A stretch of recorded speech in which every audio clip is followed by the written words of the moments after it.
Welcome to my channel MKI lifestyle Bangladeshi ব্লগে আপনাদের জানাচ্ছি স্বাগতম। আমি আবারও ফিরে এলাম আপনাদের জন্য নতুন একটা রেসিপি নিয়ে। রেসিপিটি হচ্ছে ব্রয়লার মুরগির মাংস বোনা। তাহলে চলুন দেরি না করে চুলায় একটি কড়াই বসিয়ে দিয়েছি, তার মধ্যে পরিমাণ মতো সরিষার তেল দিয়ে দিলাম। তেলটা গরম হওয়ার আগ পর্যন্ত অপেক্ষা করব। আমার তেলটা গরম হয়ে এসেছে, তারই মধ্যে আমি দুটো তেজপাতা ছিটে দিয়ে দিলাম। চুলার আঁচটা একটু কম রাখবো। তার সাথে দুটো শুকনো মরিচ এভাবে ছিঁড়ে দিয়ে দেব, দিয়ে একটু নেড়ে ছেড়ে ভেজে নেব।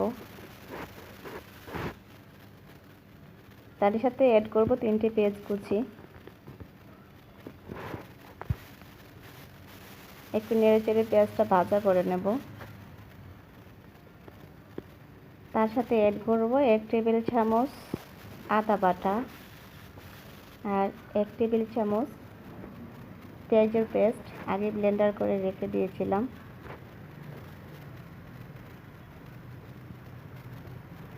চুলার আঁচটা লতে রেখে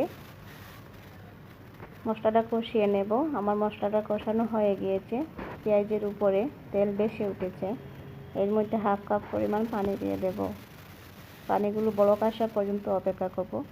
স্বাদ মতো লবণ দিয়ে দিলাম, 1 টেবিল চামচ মরিচের গুঁড়ো, হাফ টেবিল চামচ হলুদের গুঁড়ো, 1 টেবিল চামচ ধনিয়ার গুঁড়ো দিয়ে আবারও মশলাটা নেড়ে ছেড়ে 3 মিনিটের জন্য রেখে দেব। 3 মিনিট পর আবারও ফিরে আসব।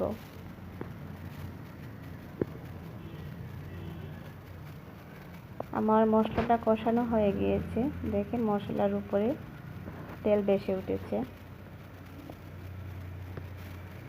যখন মশলার উপরে তেলটা বেশি উঠবে তখনই মনে করবেন যে মশলাটা কষানো হয়ে গিয়েছে। এর সাথে আমি অ্যাড করে দিলাম 250 ml ব্রয়লার মুরগির মাংস। আবারও একটু নেড়ে ছেড়ে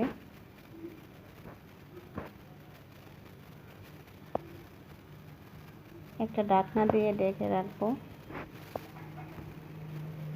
5 মিনিটের জন্য, চুলার আঁচটা মিডিয়ামে রেখে। 5 মিনিট পর ফিরে আসলাম। মাংস থেকে পানি ছেড়ে দিয়েছে। পানিগুলো জাল দিয়ে শুকিয়ে নেওয়ার আগ পর্যন্ত এই মাংসগুলো কষাবো। আবারও রেখে দিলাম ঢাকনা দিয়ে 3 মিনিটের জন্য।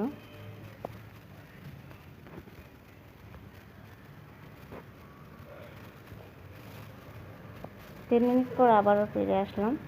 আমার মাংসের পানি অলরেডি শুকিয়ে গিয়েছে, মাংসের গায়ে তেল বেশি উঠেছে।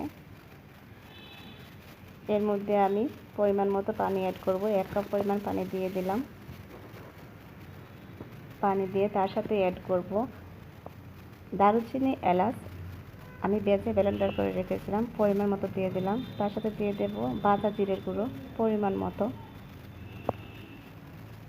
একটু নেড়ে ছেড়ে আবারও ঢেকে রাখবো 5 থেকে 7 মিনিটের জন্য।